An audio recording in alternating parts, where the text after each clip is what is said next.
орон дараах байнгын орооны гишүүд улсын хурлын эрхэм гишүүдийнхээ энэ өглөөний амар амгалан галдхан мэдчилье.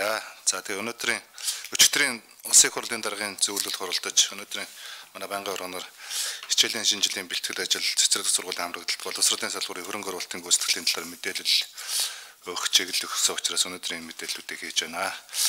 За ингээд энэ мэдээллүүдийг би нэг хэд хэдэн дид хэсэгтэйгээр хийчихье гэж бодож байна. Нэгдүгээрт нь бол сургуулийн өмнөх боловсрол цэцэрлэгийн хүртээмжийг нэмэгдүүлэх чиглэлээр авч хэрэгжиж байгаа арга хэмжээнүүд. За хоёрдугаарт нь боловсролын салбарын хөрөнгө оруулалтын асуудлууд. За гуравдугаарт нь бол ерөнхий боловсрол, мэргэжлийн боловсрол, дээд боловсролын чиглэлээр шинэ хичээлийн жилтэй холбоотой бэлтгэл ажлуудын талаар товчхон мэдээллүүдийг хийчихье. Ерөнхийдөө яг би жаахан товчхон явчих гэж бодож байна. Дэх ударга энэ нөгөө юунууд ерөнхий мэдээллүүд их олон удаа хийгдсэн. Тэгээд танилцуулгад хүрэгдсэн учраас. За та бүхэн мэдж байгаа улсын их хурл засгийн газраас тогтоол гаргаж энэ цэцэрлэгийн хүртээмжийг сайжруулах чиглэлээр авч хэрэгжүүлэх арга хэмжээний талаар улсын их хурлын тогтоол, засгийн газрын тогтоол гарч за улсын их хурл хаврынхаа чуулганаар төсвийн хэмнэлтийн тухай хуулийг батлаж 100 тэрбумыг одоо энэ цэцэрлэгийн хүртээмжийг нэмэгдүүлэх чиглэлөө төсвийн одоо тодтол хийж баталсан байгаа. За энэ хүрээнд одоо Улаанбаатар хотод ачаал өндөртөө цэцэрлэг буюу одоо нөгөө суглааны гадна үлддэг хүүхдүүдийн цэцэрлэгийн хүртээмжийг нэмэгдүүлэх төлөөр авч хэрэгжүүлэх юм арга хэмжээг авч хэрэгжүүлсэн. За өнөөдөр нийслэлийн хэмжээнд 2-5 настай одоо хүүхдийн тоо 141 мянга байгаа. Нийслэлийн цэцэрлэгүүдийн суурлагдсан хүчин чадал нь 102 мянга. За ингээд 22-оос 23 онд сурах боломжтой хүүхдийн тоо 106 мянга. За ингээд хамрахгүй үлдэж байгаа эрсдэлтэй хүүхдийн тоо 38 мянга гэсэн ийм тоо байгаа. За энэ тоон дээр бид нэр ажиллаад ерөнхийдөө хоёр үе шаттай арга хэмжээнүүдийг авч хэрэгжүүлж байгаа. За нэгдүгээрт нь бол цэцэрлэгийн зориулалтаар орон сууцны нэг давхруудыг түрээслэх энэ арга хэмжээг авч хэрэгжүүлж байгаа. За энэ дээр одоогийн байдлаар бид нэг 92 байрт орон сууцны нэг давхарт түрээсийн гэрээ хийсэн. Яг энэ орон сууцны нэг давхрын зориулалтаар түрээсэлж байгаа түрээсийн байрууд дээр бид 9850 хүүхэд авах юм боломж бүрдэж байна. За хувийн цэцэрлэгийн нэмэлт эсэлтээр 10272 хүүхэд авах одоо энэ боломжууд бүрдэж байна. За ягаад энэ боломжууд бүрдэж байна вэ гэхээр та бүхэн санаж байгаа болов их хурлын тогтоолоор нөгөө хувийн цэцэрлэгүүд дээр хувьсах зардлыг 2 дахин үржүүлээд хоолны зардлыг нэмж өгөх ийм шийдвэр гарсан учраас манай хувийн цэцэрлэгүүд нэлээд хийтвэгдсэн. За хувийн цэцэрлэгүүд одоо өөрийнхөө байгаа хүчин чадлыг даруй 40% нэмж одоо 10272 хүүхдийг авах энэ боломжууд нь нэмэгдсэн байгаа.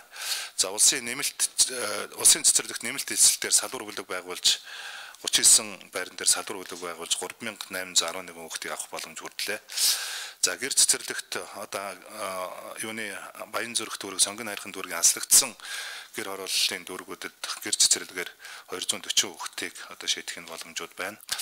За байгууллагын цэцэрлэгийг бид нар энэ жилээс нэлээд төлхөө ажиллуулж одоо яах энэ хувийн компаниудтай бас хамтарч ажиллаж байгаа. Ингээд нийт бол нийтийн байгууллагын цэцэрлэгээр энэ жил 1000 орчим хүүхдийг одоо шийдэх ийм сайн сан ажиллагууд гарч байгаа. Ер нь цаашдаа бол бид нар энэ байгууллагын цэцэрлэгийг дэмжих шаардлагатай юм байлаа. Энэ дээр бол маш том потенциал байгаа юм байна гэж харагдсан. За хүүхд тарах үйлчлэгээр нэг 2000 гаруй хүүхдийг хүүхд тарах үйлчлэгээр хамруулахын боломжууд бүрдэж байна. За шинээр ашиглалтанд орох 7 цэцэрлэг энэ жил шинээр ашиглалтанд орно. Энэ цэцэрлэг дээр 1640 хүүхдийг цэцэрлэгт хамруулахын боломжууд нь бүрдлээ.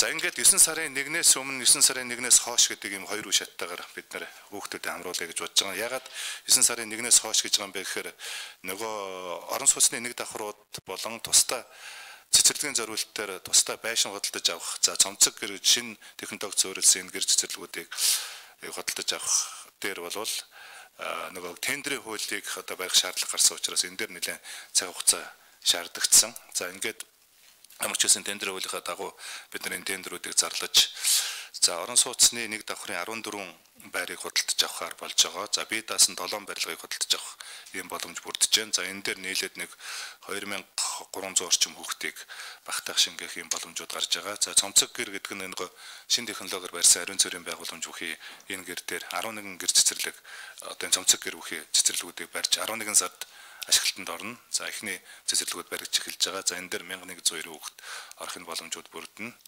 За шинээр ашиглалтанд орох одоо бид нар 11 12 сард одоо шахаж ажиллахын цэцэрлэгүүд байгаа. Энэ дээр 3600 хүүхдийг оруулахын боломжууд байна гэсэн. За иймэрхүү хэлбэрээр одоо шийдэж байгаа. За өнөөдрийн байдлаар ямар ч байсан за нөгөө 34000 хүүхдээс яг 9 сарын 1-ний байдлаар бол 26643 хүүхэд цэцэрлэгт хамрагдах. За ингээд 12 сарын 31-ээс өмнө 7775 хүүхдийг цэцэрлэгт хамруулж чадах юм бол бид нар одоо Монгол улсад суглааны цэцэрлэгийн тогтолцоог халахын бүрэн одоо боломжууд гарч ирж байна гэдэг юу байгаа. Энэ ажлууд хийгдэж байна. За ингээд энэ дээр бид цэцэрлэг шаардлагатай байгаа 1000 багшийг бид нар энэ 100 цархин болон танхимаар хослуулж 1000 багш бид нар бэлдсэн. 1000 багш нар маань одоо бэлтгэдээд үндсэндээ бол нөгөө 1000 багш бэлтгэж чинь гэдэг чинь энэ 34000 хүүхдийг цэцэрлэгтэй болгоход одоо гэр орондоо ажилгүй байсан одоо 1000 орчим эмэгтэйчүүд одоо шинээр ажилтаа ажлын байртаа болж туслах багш болд бэлтгэж гаргаж байгаа ийм одоо ажлууд болсон гэдэг бас хэлье. За энэ дээр түрээсийг одоо дундаж өнүүдийг бас та бүхэнд харуулж байна. Баянгол дүүрэг, сонгон найрхан дүүрэг, жингэлтэй дүүргүүд дээр байгаа түрээсийн дундаж ер нь нэг түрээсийг бол бид нар 30-аас 35 мянгад одоо метр квадратын энэ одоо яаж байгаа түрээсийн гэрээнүүд хийж байгаа. Энэ засгийн газраар орж бас энэ шийдвэрүүд гарсан. За ерөнхийдөө ингээд цэцэрлэгийн хүртээмжийн хувьд бол улсын хур засгийн газраас гарсан тогтоолын хүрээнд бол бид нар ийм арга хэмжээнд авч за ямар ч байсан энэ онд манай намын мөрөө хөтөлбөрт туссан цуглааны цэцэрлэгийг бүрэн алах Улаанбаатар хот ч тийм ээ. Тэгээ цаашдаа бол дархан Эрдэнэ хотууд дээр үүсэж байгаа, өвөр ханга дээр үүсэж байгаа асуудлуудыг бол бид нар үе шаттай шийдэх. Яг энэ жилийн маягаар ингэ шийдэх юм бол бид нар одоо энэ төр хувийн хөгжлийн түншлэлийн хэлбэрээр шийдэж явчих юм бүрэн боломжууд нь байгаа юм байна гэдгийг харсан. За сургуулийн өмнөх боловсролын бидний энэ жил шинээр энэ цахимаар ийм Монгол гэдэг энэ платформоор бид нар энэ эсэлтүүдийг хийж байгаа. Нэгдүгээр анги цэцэрлэгүүдийг энэ платформоор хийж байгаа. За энэ бол нэлээд том дэвшил авчирсан одоо ийм бүртгэлүүд болж байна. Нөгөө их тийм ачаалал үүсгдэг харьяаллын бос хүүхдүүд авдаг сургууль цэцэрлэгүүд дээр бол одоо энэ асуудал нь шууд цахимаар явж байгаа учраас нэлээд олон нийтийн хяналтын дунд явагдаж байгаа. Нэлээд тийм дэвшилттэй ажил болж байгаа гэдгийг бас та бүхэнд хэлье.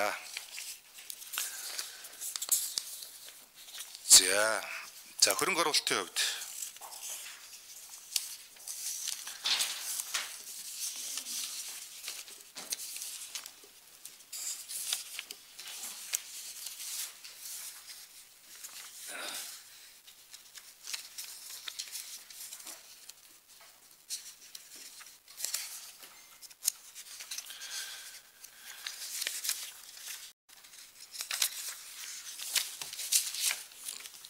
За 22 оны улсын төсөвт бид нар анх одоо улсын төсөв чинь бид нар чинь 3 улсын төсөв батлаад 2 удаа батгсан. За эхний батлагдсан улсын төсвөөр 1.4 их найд төгрөгийн өртөгтэй 504 тэрбумын санхүүжилт хийх одоо 470 гаруй объектуудыг бид нар баталсан байгаа. За ингээд нэг дахь болохоор нөгөө 22 онд санхүүжигдэх дүн буурсан. За энд бол 30 гаруй тэрбум төгрөгөөр буурсан. За ингээд дахиад нөгөө хаврын тодтоглоор дахиад буурсан байгаа. Ингээ анхны хөрөнгө оруулалтын нөгөө санхүүжигдэх үнэ нь бол анхны хөрөнгө оруулалттай харьцуулахад бол 160 орчим тэрбум төгрөгөөр одоо 22 онд санхүүжигдэх дүнг багасгасан. За энэ бол одоо яагаад энэ дэр ингээд акцент өгöd байгаа юм бэ гэхээр яг ингээд үндсэндээ бол 22 онд санхүүжигдэх дүнгийн багасгсан учраас энэ жилийн одоо тендерийн гүйцэтгэл бол нэлээд бас муу гарах компаниудын тендерт орох оролцоо идэвхүүд суларсан. За үнийн өсөлттэй холбоотой асуудлууд үүссэн учраас нэлээд хүндрэлүүд үүсэж байна. За 22 онд бол нийт одоо он дамнсан 266 төсөл арга хэмжээ. За шинээр бол 174 одоо төсөл арга хэмжээ яг одоо бид нар тендерийг зохион байгуулах. За орон нутагт эрхэн шилжүүлж одоо тендерийг зохион байгуулж байна. За ингээд энэ 22 оны эхний хагас жилийн гүйцэтгэлээр 6 сарын 30-наар энэ 8 сарын 1-ээр шинжилгээг байгаа юу? Шинжилтүү тий. Энэ над төгсөн 8 сарын 1-ээр байна тий. За ингээд 174 арга хэмжээнээс Улаанбаатар хотод 48. За ингээд аймагуудаар ингээд байж байгаа. За энэ дээр гэрээ байгуулсан эрх олгогдсон 14. За одоо гэрээ байгуулад ажил нь эхэлж байгаа 131. За дахин зарлж байгаа 8. За зарлаагүй 2 гэдэг нь бол энэ Улаанбаатарт газрын асуудалтай 2 юу байгаа. За ингээд үнэлгээ хийж байгаа 3. За ингээд ямар ч байсан 174-өөс бол нэг гүйцэтгэл нэг 80 гаруй орчин хувьтай болж байна. Тийм гэрээг оруулах юм бол одоо зарлагчд нь оруулах юм бол за нэг иймэрхүү маягтай байна. За юугаар 22 оны эхний хагас жилийн байдлаар салбарын санхүүжилтийн гүйцэтгэлийг бас нэг танилцуулчихъя. За төсвийн тухай хуулиар батлагдсан санхүүжилтээс хамгийн сүүлийн тодтолцоор батлагдсан 353 тэрбум төгрөгнөөс яг одоогийн байдлаар бол нийт санхүүжилтийн гүйцэтгэл 113 тэрбум буюу 31% гүйцэтгэлтэй байна. За барьцаа хөрөнгийн дансанд байршуулсан 80 тэрбумаас гүйцэтгэл 21% буюу 21 тэрбум буюу 21 тэрбумын гүйцэтгэл гарсан буюу 27% гүйцэтгэлтэй байна. За Эрдэнэ төлөвлөрийн санхүүжилтээр хийж байгаа ариун цэврийн байгууламжийн гүйцэтгэл 33 тэрбум төгрөгийн өртөгтэйгээс энэ жил гүйцэтгэх 33 тэрбумаас за 16.9 буюу 39% одоо санхүүжилтийн гүйцэтгэлтэй байна. За ингээд 80-аас дээш хувийн одоо гүйцэтгэлтэй төсөл арга хэмжээнүүдийг танилцуулъя. За энэ дээр нийт одоо сургууль бол 35 сургууль байна. За цэцэрлэг 34 цэцэрлэг байна. За сургууль цогцлборын цэцэрлэг 4 байна. Дотор байр 7 байна. Спорт зал 4 байна. За нэг ихтэй сургуулийн барилга, за шинжлэх ухааны цогцлбор ингээд баригдаж байгаа. Нийт 86 төсөл арга хэмжээний одоо төсөвт өртөх нь санхүүжигдэх төсөвт өртөх нь 308 тэрбум. За үндээс 22 он санхүүжигдэх нь бол 62 тэрбумын санхүүжилтийн гүйцэтгэл гарч байна.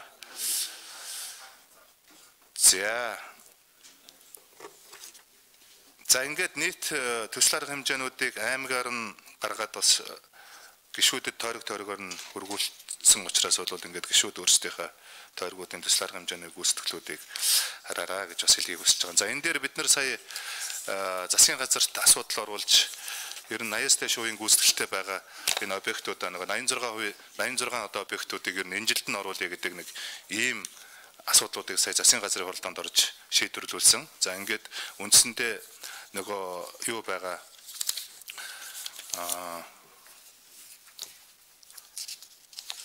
гүйцэтгэл сайтай байгаа одоо объектуудыг жаахан төлхөө одоо гүйц санхүүжилтүүдийг олгож явъя. Нэг да хоёрд болохоор нөгөө улсын хурлаас гарсан тогтоолын дагуу нөгөө үнийн өсөлтийг тооцсон одоо объектууд бас байж байгаа. За үнийн өсөлтийг тооцсон объектууд дээр манайх нийт улсын хэмжээнд энд чинь нэг за би буруу санаагүй бол нэг 400 орчим төсөл арга хэмжээний нийт төсвийн яг нөгөө үнийн өсөлтөөр бол 560 тэрбум төгрөгийн үнийн өсөлт тооцох ийм тооцоо судалгаанууд гарч байгаа юм билээ. За энэ дээрээс бол манай дээр нэг 160 тэрбум төгрөгийнх нь үнийн өсөлт тооцох одоо ийм төсөл арга хэмжээнүүд бас манай дээр явж байгаа.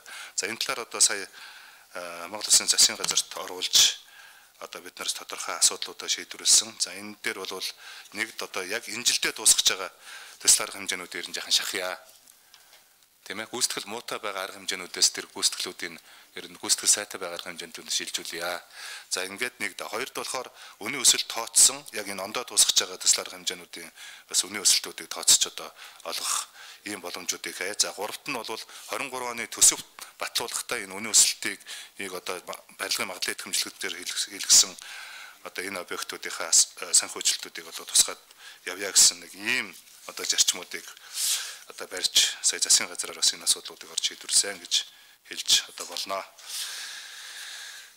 За иймэрхүү юутай байгаа. За тэгээд 23 оны төсвийн хөрөнгө оруулалтын дээр бид нэр одоо гол барих зарчим бодвол одоо шилжиж хэрэгжиж байгаа ямар ч байсан 462 төсөл арга хэмжээгээ 60% дээш үеийн гүйцэтгэлтэй төсөл арга хэмжээнүүдэд 100% дуусгал яасан бэ гэсэн нэг ийм зарчим барья гэж бодож байгаа. За хоёрт нь бол 60-аас доош гүйцэтгэлтэй барилга байгууламжийн ашиглалтанд газар зүйн мэдээллийн системээр шинжилгээ хийж нэгдүгээр иргэн мэд хамгаалах 3 ээлжинд орох үүссэн одоо сургуулиудын барилга ачаалал насжилттай холбоотой иргэнбүүдийг хийж бид нар 52 төсөл арга хэмжээнүүдийг бас иргэнбэлж байгаа. За энийг ингээд удахгүй ус бүлэг дээр нэгд өдөр сангийн сайд бас энэ ерөнхий нэг төсвийн төсөөллүүдийг мэдээлэл хийнэ гэсэн байгаа. За ийм зарчмаар ерөнхийдөө зарчим барьж одоо ажиллая гэсэн ийм одоо юутай байна. Гүйцэтгэлтэй төсвийн гүйцэтгэлийн гүйцэтгэлтэй байна. За юуны хувьд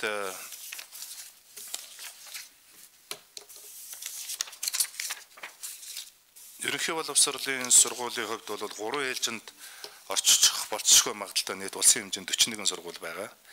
За эндээс дотооддоо гэдэг нь дотоод одоо сургуулийн зохион байгуулалтаар хэв шинжүүдийг өөрчилж бид нэг 4 сургууль 20 сургуулийг нэг хоёр ээлжид нь барихаар нэг юм шийдвүүд гаргаж байгаа. За 20 сургуулийг бид нэг байр түрээсэлж 20 сургуулийн асуудлыг шийдвэрнэ.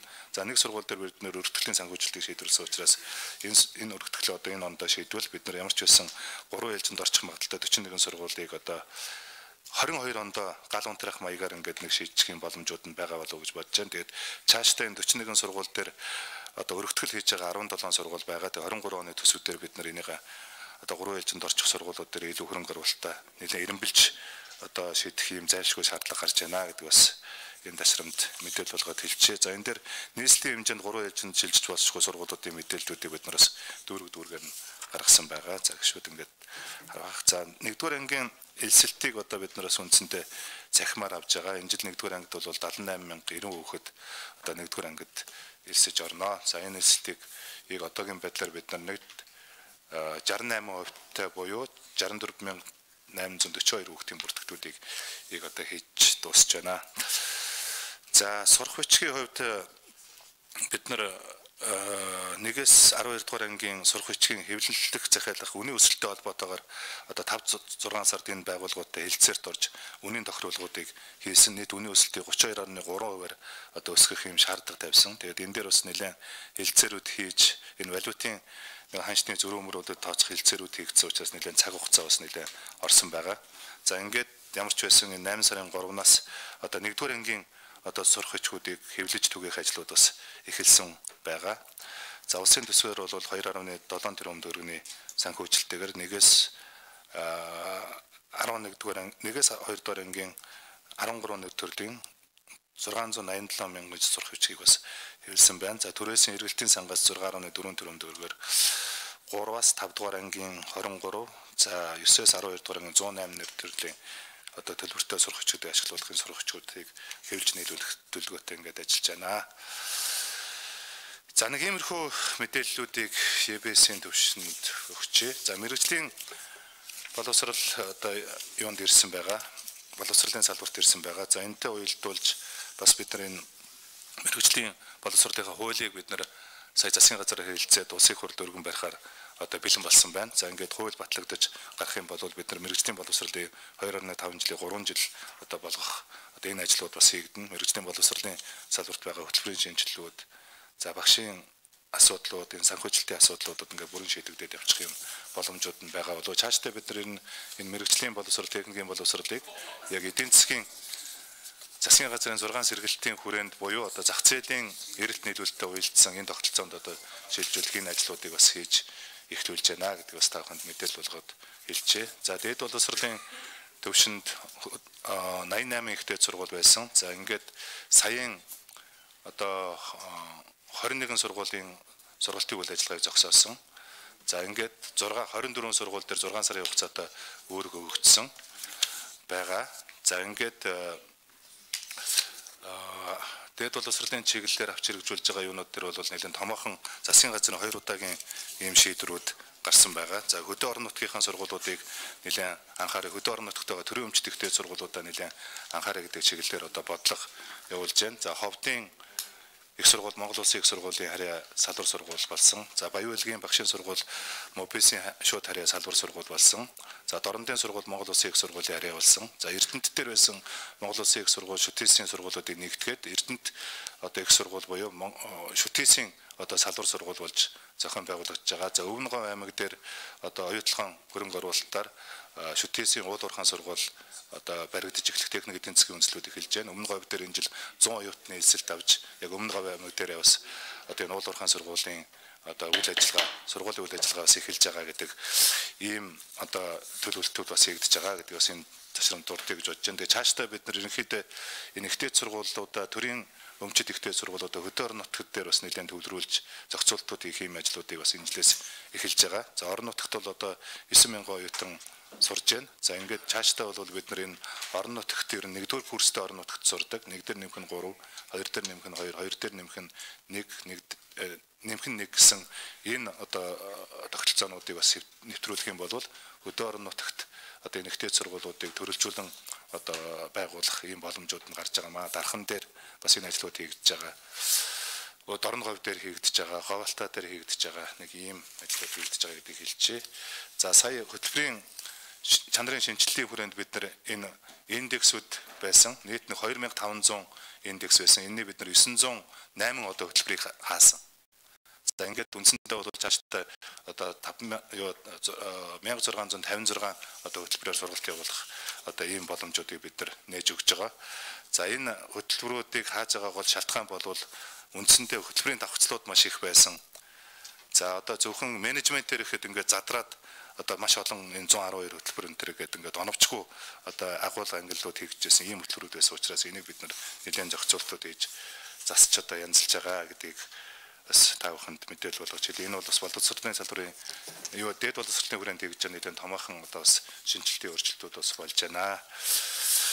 За ерөнхийдөө бол товчхондоо хэлэхэд зах зээлийн эрэлт нийлүүлэлтийн бодлого нь алдагдсан. За ингээд яг одоо Монгол улсад эрэлт нийлүүлэлттэй байгаа инженер техникийн 38 мянган ажилтнууд хэрэгтэй байхад манай их дээд сургуулиуд нийлээд 88 их дээд сургуулиуд нийлээд сүүлийн 5 жилд 12 мянган хүрэхгүй одоо инженер техникүүдийн ажилтнуудыг бэлтгэсэн байна. А нөгөө талдаа бол одоо зах зээл дээр эрэлт нийлүүлэлтүүд нь хангагдсан нийгмийн ухааны чиглэлийн мэргэжилтүүд 50 мянган оюутнуудыг одоо бэлдсэн одоо ийм тооцоо судалгаанууд байна. Тийм учраас энэ их дээд сургуулийн одоо сургалтын чанар, за сургалтын хөтөлбөр, за энэ зүйлүүдийг бол зах зээлийнхаа эрэлт нийлүүлэлттэй уялдсан одоо ийм их дээдлийн сургуулиудын одоо шинжилгэүүдийг их ажлууд энэ намраас бодтой ажил хэрэг болж эхэлж байна гэдгийг бас та бүхэнд мэдээлэл болгож хэлье.